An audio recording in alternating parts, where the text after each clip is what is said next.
L'information est le meilleur carburant pour faire fonctionner les machines pour un développement durable. La photographie de l'actualité, c'est aussi sur siaminfo.com, notre plateforme dynamique.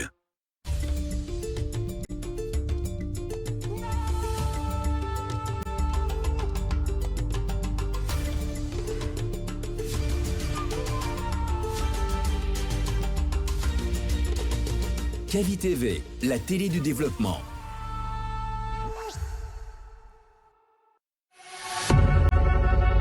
Vous pouvez désormais suivre l'ensemble de nos programmes via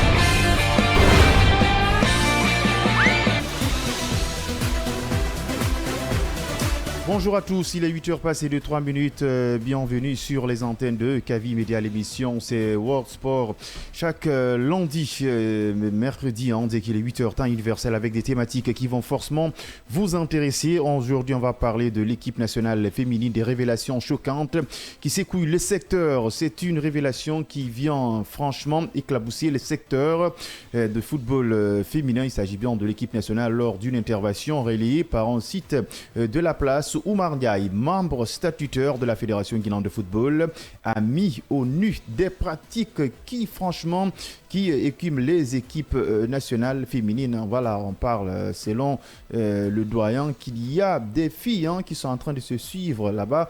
Il s'agit bien, il déclare, il dit ceci: nous étions une fois au Zimbabwe, nous sommes allés jouer un match international. Imaginez, il y avait 18 filles sélectionnées. Parmi les 18, il y a 6 couples. Quand nous sommes arrivés à Dakar, donc c'est une situation choquante. On va parler de football féminin, ces pratiques nonchalantes qui handicapent aujourd'hui notre football féminin. Les auditeurs, vous aurez votre temps d'antenne à 8h, à partir de 8h30 minutes sur le 629 95 67 67 dans ce studio Amadou Major Diallo, Matou Dian Baldé pour parler de foot féminin. Déjà la situation elle est nonchalante. Il y a des couples au sein du football féminin. Selon le doyen Oumar Ndiaye, c'est lors d'une compétition. Il y a eu des scandales, même au niveau de l'hôtel de l'équipe nationale guinéenne. On parlait des histoires d'amour entre ces filles. Qu'est-ce qu'il faut pour freiner cette situation? Les pistes de solutions. La parole aux auditeurs à partir de 8h30 minutes sur le 629 95 67 67. Mais avant tout d'abord, on passe aux séances de salutation. Matou, bonjour. Bonjour Major et bonjour à tout le monde. Dian Baldé, bonjour. Bonjour Major et bonjour à tous. C'est un lundi ensoleillé. Il est 7h mais le soleil est déjà là. Ouais. Mais c'est plaisant et réconfortant de commencer par une émission foot. Allez, on parle de foot féminin. Notre objectif aujourd'hui, c'est qu'on arrive à mettre de la lumière sur le football féminin. Mais voilà, parallèlement, on a entendu une information qui nous a quand même tiqué l'esprit. Une information nonchalante pour le football féminin. On parle d'amour entre les filles. Il y a déjà 6 couples qui ont été enregistrés lors d'une compétition. C'était au Zimbabwe entre les filles. Qu'est-ce qu'il faut pour arrêter cette pratique? Et puis vous appuyez sur le mot amour. Ben oui, c'est une histoire d'amour. C'est une réalité. Vraiment, moi, c'est pas une première pour moi. Bien. Voilà, d'entendre en fait ces genres de rumeurs. Déjà, on est déjà habitué en fait dans le quartier et tout. Quand elles finissent de faire les entraînements, il y a des bagarres qui éclatent. Il y a l'autre qui vient dans l'autre quartier en disant que c'est ma copine. Donc souvent, les tiraillements entre elles, c'est une question de jalousie, parce que tu es sorti avec une copine, une ex à moi. Donc quelque chose qui est, je me dis en fait que c'est pas tellement professionnel, parce que quand on choisit en fait un métier, par exemple, parlez des relations entre hommes-filles ou filles-filles. Mais filles, c'est bizarre en fait, c'est tellement bizarre, mais il faut vraiment en parler, parce que moi je me dis ça fait des années que les Guinéens savent que en fait ce genre de pratique existe en fait au sein de ces académies, des équipes informelles, des clubs qui ne sont pas tellement reconnus, mais nous on sait déjà que ça existait dans les quartiers. Mais voir ce genre de pratique exploser comme ça et puis mettre à la lumière ce genre de comportement, vraiment moi je me dis que c'est une manière de salir en fait l'image du football en question, parce que qui est le sport roi en Guinée. Les gens peuvent se dire Parce que moi, je me rappelle un jour, c'est-à-dire dans une année, il y avait certains parents qui refusaient complètement que leur enfant soit footballeuse. Juste à cause de ces pratiques, parce qu'on se dit non, forcément elle va terminer. Parce que je vois des filles ici en Guinée qui commencent immédiatement à jouer le ballon, qui commencent à changer de style vestimentaire, le comportement et tout. En marchant, c'est de faire descendre la culotte. Voilà, donc je me dis en fait que c'est pas... S'il n'y a pas trop de rapport en fait, entre ces genres de choses. Donc après, c'est quelque chose en fait qu'il faut dénoncer pour que ce phénomène soit vraiment éradiqué en fait au sein Alors, le monde vestimentaire n'a rien à voir au football. On a vu l'équipe française, on a vu l'équipe américaine. Quand tu vois les filles, on voit les filles en face. Mais quand chez nous ici en Guinée, on voit les filles se déguiser en garçons, mais souvent on enregistre des défaites. C'est franchement inexplicable. Ça ne veut rien dire au bout. D'abord, c'est les révélations du doyen ne sont pas vraiment des révélations, c'est un secret polichinelle. Nous savons toujours qu'il y a eu des relations au sein de ces sélections. Mais bon, ce qui manque, c'est des enquêtes poussées, c'est le fait de prouver que tel est avec tel, tel a causé tel. C'est ce qui manque et ça manque toujours. Et ce qui est encore troublant dans l'affaire, c'est que maintenant les relations entre des personnes de même sexe se normalisent de plus en plus. Là, on parle de relations entre filles au sein des sélections féminines. C'est scandaleux parce qu'en réalité, on n'obtient pas de résultat. Ce qui veut dire que ça empiète sur le résultat. Et ça empiète même sur le collectif de façon générale. Je crois que on est tellement habitué à entendre cela, mais nous ne devons pas normaliser. Nous ne devons pas normaliser, nous devons dénoncer cela comme il faut et ensuite essayer de trouver des coupables et sanctionner parce que ça ne permet pas à notre football, à nos sélections de pouvoir être suffisamment professionnels pour aller au bout des compétitions. Nos équipes féminines en prennent toujours des valises, des 7, des 10 et des 15. Donc ces facteurs-là peuvent expliquer certains de ces scores-là. Il faut dénoncer cela, pousser... un journaliste, il dénonce. Mais le dirigeant, il mène des enquêtes et puis il sanctionne. Ça doit être fait très rapidement. Nous le savons. Nous avons des rumeurs, nous avons des échos, ça existe depuis des années. Et l'année dernière, je voudrais peut-être rappeler cela, l'année dernière, un autre scandale a éclaté à Nongo. Mais là, c'était entre des coachs et un coach ou une équipe managériale et ses joueuses. À l'époque, on avait sanctionné le coach, mais qu'est-ce qui s'en est suivi? Puisque tout le monde a arrêté de parler, on a essayé de taire la situation. Donc, il faut aller au bout, mener des enquêtes et puis sanctionner s'il y a lieu de sanctionner pour éviter que cela arrive prochainement. Alors, selon le doyen, la nuit vers 22h, 23h, elles se sont battues entre elles pour dire « Telle su ma copine ». Tel c'est mon gars, c'était une bagarre généralisée vers 2h du matin. À la réception, il y a une caméra, ils ont tout filmé et enregistré. Pourtant, on devrait jouer un match le matin. Donc, je suis venu à la réception, j'ai visionné. Mais pour ne pas casser le moral, je n'ai pas parlé de cette histoire après le match qu'on a perdu. Je crois 3-0, on s'est retrouvé en réunion pour dénoncer l'attitude. Ensuite, on a pris la décision de dissoudre l'équipe. Finalement, c'est un problème pour toutes les sélection nationale féminine. Alors, les pistes de solution pour stopper cette situation? Les pistes de solution sont simples. Moi, je me dis, en fait, il suffit juste de se concentrer sur la passion, sur le métier et tout, être professionnel. Et déjà, moi, je me rappelle un jour, parce que là, je cherchais forcément la cause, en fait, de ce comportement, de cette pratique malsaine. Et j'ai reçu une cause, en fait, bidon. Un argument qui n'était pas du tout solide, en disant que c'est parce qu'elles ont le complexe, parce qu'après le football, en fait, ça te déforme, ça se transforme complètement. En fait, ta morphologie change au niveau des sports et tout, l'entraînement. Moi, je me dis que c'est pas une cause. Parce que si c'était ça, en fait, la cause, je pense que Serena Williams n'allait pas être meilleure joueuse de tennis. Quand on prend Angèle de la NBA, c'est qu'il y a tellement de basketteuses, quand tu les vois, elles ont des corps de rêve. Donc, je me dis que c'est pas une cause pour dire oui, il faut forcément être en couple avec une personne qui a le même sexe que moi. Voilà, ça n'a même pas d'importance parce que je me dis que le sport n'exclut pas d'être dans un couple épanoui.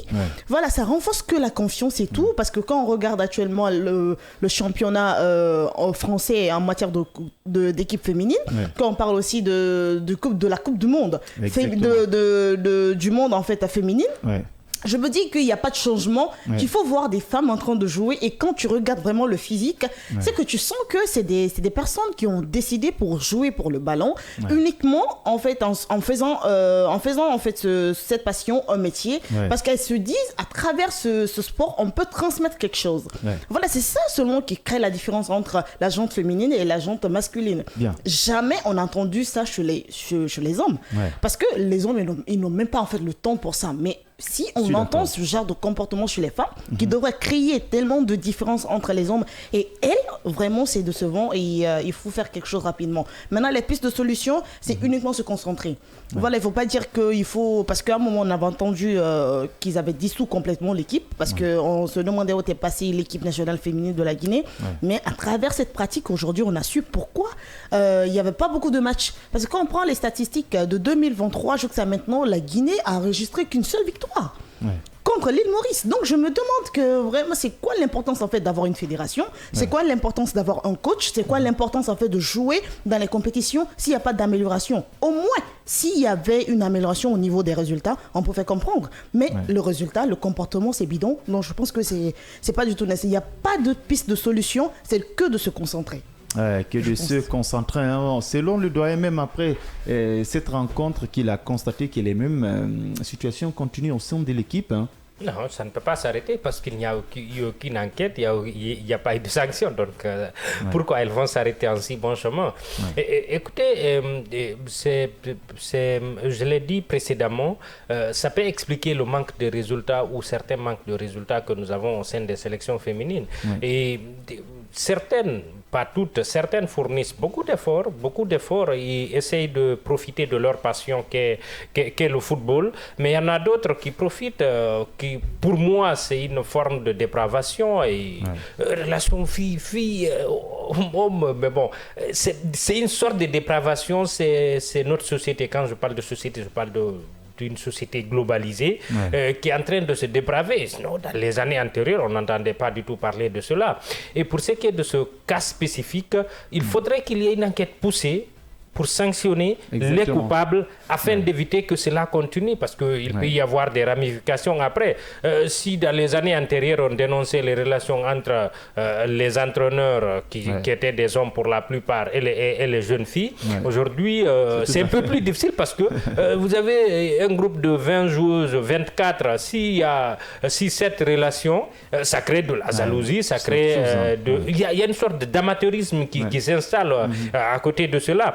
Si on ajoute cela, les quelques relations qui peuvent se greffer entre les jeunes filles et l'équipe d'encadrement, on ne peut pas avoir une équipe professionnelle dans ce cadre-là. Voilà pourquoi les responsables de notre football, à tous les niveaux, surtout celles qui sont censées, autant pour moi, mener des enquêtes, doivent s'approprier de ce dossier, aller mener des enquêtes, sanctionner celles qui sont de près ou de loin impliquées dans cette situation afin d'éviter que cela continue. Parce que ça continue.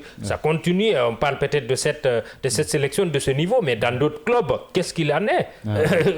Les rumeurs sont connues. Qu'est-ce qu'il en est? Qu'est-ce qui est en train d'être fait? Si au plus haut niveau, il n'y a pas de suivi, il n'y a pas d'enquête, il n'y a pas de sanction quand ça arrive. Qu'est-ce que les clubs amateurs, les autres niveaux d'équipe vont faire? Ça, on ne saura jamais parce qu'il n'y a aucun suivi dans ce sens. Et ça risque aussi d'impacter toutes les disciplines de sport, parce que quand on parle de l'équipe nationale féminine de football, et puis il y a l'équipe nationale aussi féminine de basketball et tant d'autres. Voilà, donc même si vous n'êtes pas en fait dans le même lot, mais les gens risquent en fait de vous mettre dans le même bateau. Pourquoi? Parce qu'au niveau des parents et tout, on sait comment il y a de la pression sur les enfants. Il faut aller à l'école, tu as une femme, tu vas te marier un jour. Est-ce que tu sais qu'au fur et à mesure tu continues dans le sport, est-ce que tu vas avoir un enfant? Donc il y a toute cette pression sur la jeune fille. Et aujourd'hui, entendre ce genre de trucs, parce qu'il y a beaucoup de jeunes filles qui ont sacrifié plein de choses pour être au centre d'un club. Et quand tu as ce genre de rumeurs, ce genre d'informations, surtout toi, parent, ça te blesse forcément, parce que tu te dis, est-ce que j'ai pas perdu mon mon temps. Est-ce que j'ai pas vendu aussi mon enfant? Parce que si j'avais pas accepté au début, elle n'allait pas être forcément dans ce genre de comportement au sein de ce club ou au sein de cette équipe. Donc il faut forcément des précautions à prendre. Ça, c'est au niveau des autorités. Tout à l'heure, je l'ai oublié. Moi, je suis pour des sanctions. Si c'est complètement refaire une équipe nationale et puis avoir des professionnels, je pense qu'il faut le faire. On a assez de temps, on a assez d'années devant nous. Il y a la nouvelle génération, il y a des enfants en fait qui grandissent. Sûrement, si cette génération d'aujourd'hui n'a pas pu faire le boulot, peut-être la génération suivante pourra faire le boulot. Je suis d'accord. Donc, je suis entièrement d'accord de refaire l'équipe si c'est pour avoir une meilleure équipe dans le professionnalisme et surtout en matière de résultats. Donc je pense qu'il faut complètement les sanctionner et les enlever immédiatement au sein de cette équipe. Parce que déjà, même si on parle de la technologie, après l'internat, ces filles vont se voir dans les quartiers. C'est pas facile de gérer cette situation. Est-ce qu'il y a une question peut-être de sensibilisation, de leur préparer psychologiquement? Et voilà, c'est extrêmement important pour laver cette situation dans leur cerveau. Oui, cet aspect doit être pris en compte, mais d'abord, il faudrait savoir quelles sont celles qui sont dans cet ordre d'idée, et puis essayer pour celles qui ont causé du tort à l'équipe nationale, à l'institution, les sanctionner, et pour celles qui ne sont pas dans ça, aller vers la sensibilisation et l'accompagnement. Et même si on les sanctionne à l'internat, ces filles vont faire semblant, même si c'est comme s'il n'y a rien entre eux. Non, c'est pas possible. Maintenant, après, relation, c'est une relation majeure. C'est-à-dire des filles qui entretiennent entre des personnes, des êtres humains qui entretiennent une relation, mais ils peuvent tout faire, mais ça ne se cache pas. Non, mais attention, vous savez, cette situation, elle est compliquée. C'est comme si tu dis à ton enfant, tu l'interdis de sortir avec telle personne, mais si ces deux enfants, ils ont la volonté de sortir ensemble, ils vont continuer sans que l'idée pour une équipe nationale, l'internat, c'est pas 2 mois, 1 mois, c'est quelques jours, 3 jours. L'idée pour une équipe nationale ou pour une institution, c'est de ne pas... une équipe nationale ou une institution ne peut pas interdire une relation entre deux êtres suffisamment matures au-delà de 18 ans. Mais ce qu'elle peut faire, par contre, c'est de faire en sorte que les relations entre les joueuses, et en tout cas au sein de la sélection, ne puissent pas empiéter sur le résultat et sur le professionnalisme. Par exemple, qu'une fille ne dise pas que je ne peux pas me coucher sans qu'une autre ne soit à côté de moi, qu'une autre ne dise pas que si tel ne joue pas, je ne joue pas, etc. Maintenant, pour le reste, ça peut être un accompagnement, une sensibilisation, s'il y a des rivalités sur le terrain, ça va jouer. Même à un certain moment dans l'équipe nationale masculine, il y avait ces problèmes de rivalité entre les joueurs. D'où l'importance qu'une institution puisse mener des enquêtes, savoir qu'est-ce qu'il en est et essayer de sévir. C'est dans ce sens qu'il faut savoir qui est avec qui, comment ça se passe, et puis faire en sorte que ça n'empiète pas sur le résultat global. Ils avaient mené des enquêtes. Un journaliste français qui a coordonné cette situation avec un journaliste guinéen, ils ont mené des enquêtes. En ce moment, il y a des entraîneurs qui ont été sanctionnés. Il y a des entraîneurs dames et garçons. Depuis un certain... ça que vous ne voulez pas donner le nom. Voilà, parce que ce sont des accusations. Oui, mais ça, c'était une relation entre joueuses et équipe d'encadrement. Mais là, c'est un peu plus différent. C'est un peu plus difficile, un peu plus délicat à gérer. Parce que les joueuses sont censées jouer au football. Personne ne prend une décision pour une autre. Mais si les formateurs aussi sont dans la danse, ça devient pire. L'éducateur même. Mais écoutez, les relations entre les formateurs et les joueuses, c'est l'histoire la plus ancienne. Ce qui est nouveau, c'est les relations entre filles et filles. C'est grave. Mais les relations entre les entraîneurs, en tout cas l'équipe d'encadrement et les filles, mais en ce moment, il y avait des coachs dames aussi. Des coachs dames qui sont censés de protéger ces filles étaient en train L'une d'entre elles a été accusée aussi de la chose. Je voudrais répondre sur ce que Matou a dit tout de suite. Le football féminin a du mal à mobiliser, surtout chez nous. Et de tels scandales ne favorisent pas une mobilisation autour de cette section. Il y a beaucoup de parents qui refusent carrément que leurs jeunes filles jouent au football. Maintenant, si on est en train d'entendre des relations filles-filles, au sein de sélection, qu'est-ce que ça va en être et qu'est-ce que les parents vont dire? Est-ce que les mêmes, disons, les mêmes peurs qu'ils avaient ne vont pas persister et s'accentuer? C'est ce qui va arriver dans les années à venir. Et nos filles, il faut rappeler à nos jeunes filles qui pratiquent le football, elles ne sont pas obligées d'être des hommes. Alexia Putellas, quand tu la vois, tu vois la féminité en elle, mais elle a 2 ballons d'or avec elle. Kadia Tudjani aussi, hein, la française. Tu vois la féminité. Tu vois la féminité, ça ne change rien, mais ça ne les empêche pas de devenir des grandes footballeuses, de remporter des titres et devenir pratiquement parfois meilleures que certains hommes sur le terrain. Mais l'objectif n'est pas d'être meilleur qu'un homme sur le terrain. L'objectif, c'est d'être meilleur en tant que femme. C'est extrêmement important. Il faudrait qu'elles le chassent. Elles ne sont pas obligées de changer de sexe. Non, pas et puis aussi, ça c'est une bonne nouvelle à des personnes qui sont en train de bouffer l'argent du football féminin. Parce qu'actuellement, la FIFA s'intéresse beaucoup au football féminin. Il y a eu beaucoup de subventions. Il y a un grand financement. Il y a un grand financement, mais en Guinée, on n'en parle même pas. Celle qui gère le foot féminin, on ne voit même pas de sorties médiatiques. On voit qu'elle est Oui, on n'en parle pas parce qu'il n'y a pas d'amélioration en fait. Exactement. On investit dans quelque chose si on voit de résultats. Mais au moins, il faut investir. Même les enquêtes là, l'encadrement de ces filles, ce sont des investissements. Il ne faut pas que ces personnes qui sont en train de manger l'argent du football féminin, ils vont se dire, voilà, c'est pour cela qu'on ne met pas l'argent. Voilà, nous pensons qu'en fait, la révélation qu'on vient de recevoir, que c'est maintenant que ça vient de commencer. Mais je suis désolée. Si on voit aujourd'hui qu'il n'y a pas d'amélioration, il n'y a pas d'investissement au niveau de l'équipe nationale, de cette section, je me dis que c'est parce qu'ils étaient au courant de quelque chose. Il y avait quelque chose qui se passait. Pas forcément ça, eux aussi, c'est des... Bon, mais c'est des loups. Hein. Voilà. Oui, je me dis, oui, peut-être ça peut être une cause, mais je me dis que c'est parce qu'en fait, il n'y a pas d'évolution. De fait qu'il n'y a pas d'évolution, on ne peut pas s'engager là-dedans et puis on ne peut pas investir. On revient en fait sur le débat. Déjà, il y a quelque chose qu'on ne peut pas contrôler. Quelles que soient les précautions prises, quels que soient les règlements et tout, on ne peut pas contrôler cela. En dehors du club ou de l'équipe, on ne peut pas contrôler les jeunes filles. Pourquoi? Tu peux te mettre avec une personne dans ton club, il n'y a pas de souci. En tant que ça n'impacte pas le résultat du club ou de l'équipe, ça nous incombe peu. Donc, mais de fait que, en fait, vous êtes déjà dans ce comportement, effectivement, il y a des problèmes. Et au niveau aussi des statistiques, il y a des problèmes. On se dit, mais attends, qu'est-ce qui se passe? Et pourquoi on demande immédiatement de mettre de l'ordre au sein de cette équipe nationale? Parce que ça risque, en fait, de perdre, en fait, de salir l'image de la Guinée, ça, c'est un. Ça existe dans tous les pays du monde entier. Aujourd'hui, nous sommes en train de parler particulièrement de la Guinée, mais c'est juste que ici, ça devient un peu de trop.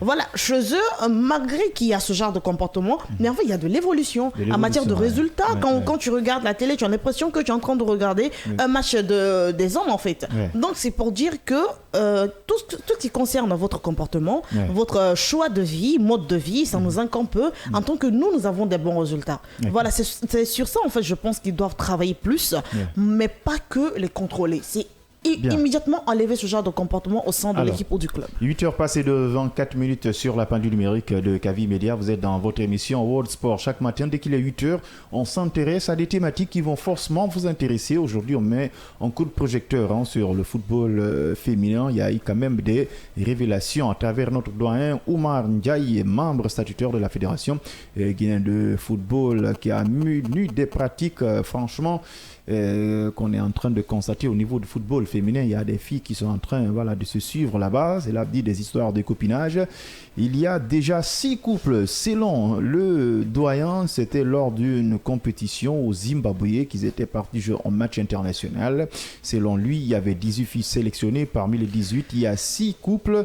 Voilà, quand ils sont arrivés à Dakar, comme c'est lui qui logeait, donc ces villes-là sont venues choisir des chambres avec des joueuses. Donc la situation, elle est compliquée. La situation, quand même, elle est nonchalante pour l'image du football féminin. Les auditeurs, vous avez votre temps d'antenne à partir de 8h30 sur le 629 95 67 67.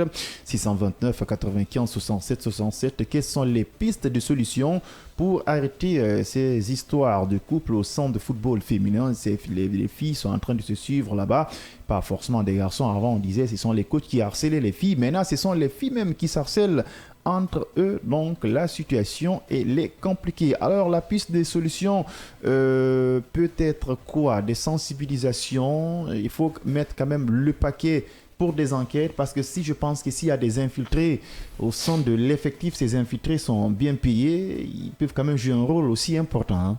Non, des relations entre humains ne sont pas difficiles à détecter. Je pars du principe. Non, on parle au niveau des regroupements, parce que quand même c'est aussi important à la veille des matchs. En fait, mener de telles enquêtes, ce n'est pas du tout difficile. Des relations entre humains sont faciles à détecter. C'est pas tout difficile, même si parfois même c'est quand elles essayent de cacher cela qu'on se rend compte très facilement. Ce qu'il faut d'abord, c'est de mener des enquêtes, d'essayer de comprendre qui peut-être peut être ensemble, comment ça se passe, etc. Maintenant, faire en sorte qu'une relation entre deux personnes ou entre deux joueurs n'empiète pas sur le résultat. Par exemple, qu'une fille ne dise pas que je ne me couche pas sans qu'une autre ne soit à côté. Qu'une autre fille ne dise pas que je ne joue pas si l'autre ne joue pas, qu'elle ne se sente pas mal à l'aise. On les radie complètement de l'équipe. Mais maintenant, si on trouve qu'elles ne sont pas capables de différencier entre une relation personnelle avec une autre personne et l'équipe nationale, et puis les mettre de côté et passer à autre chose. Et pour une solution radicale serait d'en finir avec toutes ces filles qui sont dans ces magouilles-là et de passer à autre chose. Ça, c'est une solution radicale, mais il y a aussi une solution douce d'observer, d'essayer de ramener du professionnalisme, de sanctionner celles qui ne marchent pas sur le droit chemin. Donc, les deux peuvent aller ensemble, mais encore une fois, pour que tout cela soit fait, il faudrait qu'il y ait une enquête qu'on sache qui fait quoi et qui empiète sur les résultats des équipes nationales. Peut-être une fille par chambre, hein. C'est aussi coûteux. Une fille par chambre, oui, je suis pour ça, mais... avec des caméras liées au téléphone des intendants et trucs, nous, ce qui nous intéresse, c'est... Mais à 2h du matin, vous allez voir que les chambres sont remplies. Oui, mais non, vous avez vu ce que le doyen a dit, que les caméras ont enregistré les bagarres, voilà. Moi, je préférais en fait voir ces genres d'images en Guinée, mais pas ailleurs. C'est-à-dire, c'est pourquoi je disais tout à l'heure, c'est une manière en fait de salir l'image. Certes, la fédération est un peu discrète, toutes les fédérations d'ailleurs, mais je me dis, quelle que soit la distraction en fait, un jour ça va sortir, ça va éclater. Aujourd'hui, nous sommes en train d'en parler. Moi, je pense que d'abord, la première des choses, c'est de rassembler tous les coachs. Que ce soit en fait des équipes formelles, que ce soit en fait des clubs, que ce soit aussi des fédérations, je vais dire de l'équipe nationale, football, basketball et tout, handball, c'est de les rassembler et puis faire une réunion. La réunion va tourner autour de ces légères relations. Voilà, parler de ces relations en disant que oui, on a constaté certaines choses et parler de certains règlements.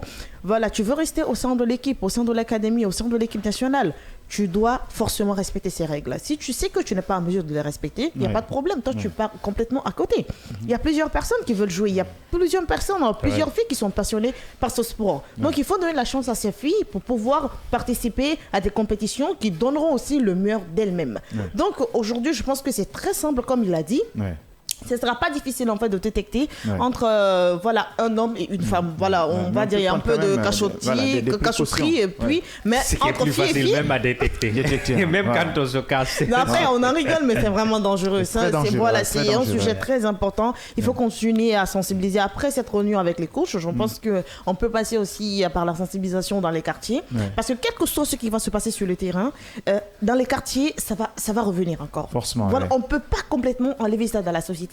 Elles sont comme ça et on ne peut pas les juger. Avec le droit de l'homme et tout, on ne peut pas les juger. Peut-être au niveau des coiffures, des déguisements, on les impose d'être Exactement. C'est strict, en fait. Ce qu'elle a dit m'a rappelé quelque chose, un code de bonne conduite. En 2018 ou 2019, au Barça, il y a eu une sorte de rumeur qui est arrivée entre Abidal, une des joueuses françaises de l'équipe du Barça, de l'équipe féminine du Barça. On a dit alors que lui, il ne prenait aucune décision pour l'équipe féminine, il était directeur sportif de l'équipe masculine de FC Barcelone. Mais lorsque la rumeur est arrivée, des enquêtes ont été menées pour détecter est-ce qu'il n'a pas favorisé la venue de cette joueuse. Heureusement pour lui, il n'avait pas empiété, mais la fille, la saison d'après, elle était obligée de rentrer en France. Je ne dirai pas le nom, mais c'est une grande joueuse de l'équipe de France jusqu'à maintenant. Donc, c'est comme Chelsea encore avec... il y avait une fille, de l'équipe d'encadrement de l'équipe des médecins. Des médecins qui faisaient des massages au jeu. Qu'on avait accusé de choses. Mais quand ça arrive de ce côté, on mène des enquêtes, on essaie de savoir qu'est-ce qu'il en est, est-ce que c'est vrai. Et parfois même quand c'est faux, pour éviter que cela arrive à l'avenir, on essaie de trouver un point de chute pour l'une ou l'autre. Pour nos équipes nationales, avant que peut-être que vous ne donniez la parole aux auditeurs, il faudrait peut-être après les enquêtes et les sanctions, écrire un code de bonne conduite qui doit être soumis à toutes les joueuses. Quiconque ne respecte pas cela, qu'elle soit soumise à des sanctions. C'est cela. Alors, moi, je vais dire ça rapidement. Voilà, il ne s'agit pas en fait de complètement interdire à ces femmes d'avoir des relations avec des hommes. Je ne sais pas. Parce que forcément, il y a des opportunités. Quand je dis opportunité, ça peut se terminer par un mariage. Sinon, un joueur de la NFL ne devrait jamais, ou bien un joueur de basketball ne devrait jamais se marier avec une pom-pom girl. Voilà. Tout ce que nous, ce qui nous intéresse, c'est les résultats. Si ça n'impacte pas en fait le score, le résultat, ça nous intéresse pas. Excusez-moi, c'est que vous êtes en train de dire extrêmement important. Déjà, le tout premier auditeur qui appelle. Allô, bonjour. Bonjour. Votre nom, vous nous appelez depuis quel quartier? Ousmane Tawia. Ousmane Tawia, on t'écoute. Ça, là, moi, je pense qu'il n'y a pas une solution pour ça. Merci. Si c'était un homme et une femme, là, on peut comprendre. Mais tous les catholiques de l'islam, tout le monde condamne ça.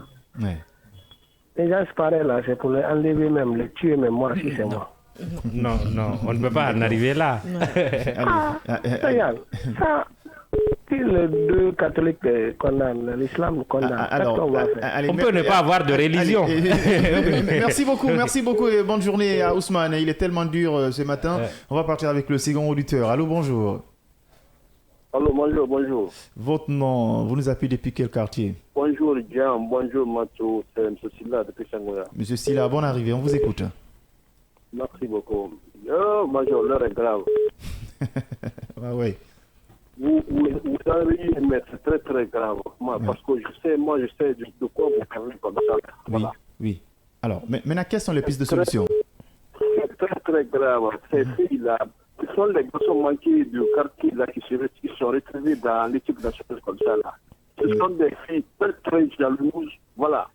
Elles battent même leurs copines là. Voilà. Allez. C'est des expériences que moi j'avais, que je sortais avec une fille comme ça là, qui avait un copain comme ça, les garçons manqués. Mais c'est très grave. À Mozor. Alors, il n'y a pas de problème. Hein. C'est très grave. Voilà. Y a pas de problème. Et puis, ce sont des relations qu'on ne peut même pas cacher. C'est pourquoi, vous voyez, ça a été très très facile de la détecter parce que c'est ça même. Voilà. Elles font peur à les filles là. Voilà, elles font peur à les filles là. Les garçons manqués là. Elles font très peur à les filles là. Allez, il n'y a pas de problème. Oui. Allez, il n'y a pas de problème. Allez, merci à vous et bonne journée. Il a été victime. 629 95 67 67. Allô, bonjour. Oui, bonjour. Votre nom, vous nous avez appelé depuis quel quartier, s'il vous plaît? Je vous appelle depuis Kabylie. Kabylie. Monsieur Mouloukou Seman Sissé. Allez, monsieur Sissé, bonne arrivée, on vous écoute. Moi, je dirais qu'il n'y a pas d'autre solution, c'est carrément le dégager. On ne peut pas, il n'est dit nulle part qu'on ne peut pas être religieuse sans être homosexuel. Moi, je pense que la Guinée est un pays à 80 et quelques % de musulmans, en tout cas de croyants. On ne peut pas accepter ce genre de pratiques, surtout dans une équipe nationale. Leur vie privée leur revient, oui, mais il s'agit là d'une nation là. On ne peut pas cautionner ce genre de trucs. Moi, je trouve que c'est aberrant. C'est vraiment à les dégager comme solution. La dernière solution, c'est de les mettre dehors. Voilà. Il n'y a pas que des homosexuels qui sont joueurs de football. Il y a des femmes, il y a des filles qui ont d'autres valeurs éthiques et qui jouent très bien au ballon. Il ne faut pas chercher ça loin. Dans toutes les équipes au monde, ça n'est validé, n'est accepté dans aucune équipe. Je ne dirais pas que ça n'existe pas, mais ça se fait de façon franchement voilée. Voilà. Merci à M. Sissé. Bonne journée. Merci. Une réaction tranchante et directe. Plus de 124 si vous êtes. Les auditeurs sont tranchants aujourd'hui. Tranchants avec Ousmane et tant d'autres. 629 95 67 67. Qu'est-ce qu'il faut pour arrêter ces histoires de couple au sein des différentes équipes féminines en Guinée, les pistes de solutions, parce qu'on a vu quelques réactions de notre doyen qui nous a fait comprendre que au Zimbabwe, qu'ils étaient allés pour jouer un match international. Il y avait 18 filles sélectionnées. Parmi ces 18, il y avait 6 couples au sein de la sélection. Donc 12 filles impliquées. 12 filles impliquées. 18 filles sélectionnées, 12 filles impliquées. On a un autre auditeur. Allô, bonjour.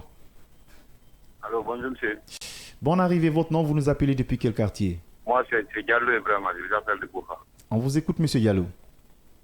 Pour moi, la solution, c'est de les dégager. D'accord, avec les mêmes avis que M. Cissé. Parce qu'on ne peut pas permettre des choses dans une équipe nationale. On a même des problèmes à avoir des jeux. Des parents n'inquiètent pas. Quand il y a des jeux encore, il ne fait pas du sérieux. Celui qui ne fait pas du sérieux, le mieux, c'est de le dégager. C'est une équipe nationale, ce n'est pas un club. Voilà, moi, la solution, c'est de les dégager. Il ne fait pas du sérieux. Vous voyez, quand ton métier, c'est à toi, c'est leur métier. Donc, il faut qu'ils fassent du sérieux. D'accord. Oui, c'est comme vous. Si vous ne faites pas tout de suite du sérieux dans votre métier de journaliste, ça ne peut pas marcher. Patron va vous faire quitter. Ça, c'est clair. Voilà, il y a plein de journalistes, il y a plein de footballeurs. C'est ça la solution. C'est de les faire dégager. C'est tout. Allez, merci. Merci et bonne journée. Merci. Je salue tous vos techniciens. Allez, merci et bonne journée. On salue nos techniciens Diallo et Vaba et pourquoi pas aussi le réalisateur Michel Ouamounou, un fervent supporter d'un club, mais malheureusement, nous, ce qui nous intéresse, c'est Serhou Guirassy qui est en train de monter en puissance parce que Mohamed Salah ne sera pas soulier d'or européen. Nous, ça nous arrange. L'unique trophée qu'il en a. Ce n'est pas fini. Mais ça, c'est fini. Il n'a pas dit son dernier mot. Quel dernier mot? Il ne va pas être soulier d'or. Soulier d'or, cette fois-ci, ça ne peut pas marcher. Alors, 629 95 67 67. Et voilà, on parle de football féminin. Il y a des couples au sein de ces jeux, au sein de l'équipe féminine avec le CI national de Guinée. Ces jeux sont en train de se suivre là-bas. Donc, 18 filles qui étaient sélectionnées.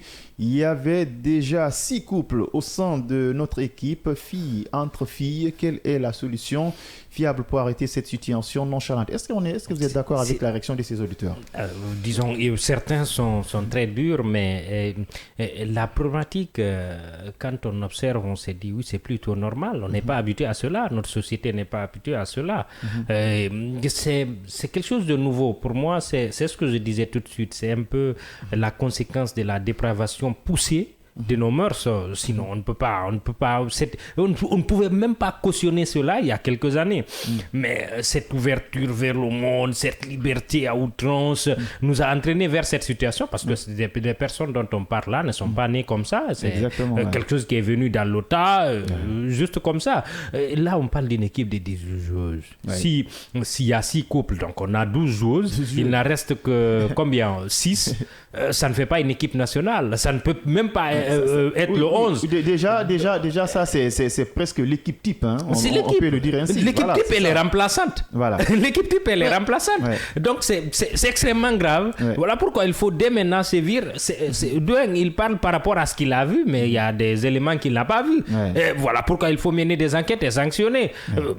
Naturellement, nous prenons des valises. Nous prenons nos valises des 7, des 10. L'une des explications, ça peut être ça. Si toute la nuit, elle passe dans ces arts de choses et le lendemain, elle ne peut pas jouer un match de football. Alors, forcément. Excusez-moi, 1 minute nous sépare de cette émission. On a juste quelques secondes, mais allez-y, vous étiez en train de placer quelques mots. Voilà, je veux dire, je suis entièrement d'accord avec l'auditeur, M. Silla, parce que là, il a parlé des filles qu'on prend dans les quartiers et des filles, garçons manqués, on les envoie au sein de l'équipe. Et je suis d'accord avec lui parce que la majeure partie de ces filles ont déjà abandonné les études. Oui, elles ne partent plus à l'école. Elles se disent joueuses de football, il faut se concentrer sur l'entraînement et tout. Et même avoir une interview avec ces filles, c'est tellement compliqué parce qu'elles ont du mal à s'exprimer. Voilà, il y a tout ça dedans. Donc, je pense que je sais qu'au niveau de l'équipe ou de toutes les disciplines en fait sportives, il faut déjà un casting, c'est-à-dire un casting à leur manière. Essayer de recruter les nouvelles personnes. Je pense que c'est la solution. Bien. Comme on a dit, on reste sur une seule phrase, qu'il dégage. C'est simple. Qu'il dégage. Et on me fait signe qu'il est déjà 40 alors qu'ils ont grignoté mes 2 minutes. Alors, il n'y a pas de souci. Mesdames et messieurs, c'est la fin de cette émission. On se retrouve demain à la même heure avec d'autres thématiques. Micro-présentation Amadou Major Diallo dans ce studio. Matou, merci. Merci, Major. Allez, voilà. Merci, c'était un plaisir. On a effleuré un sujet très délicat ce matin. Quant à moi, il me reste de vous dire au revoir, merci et bonne journée.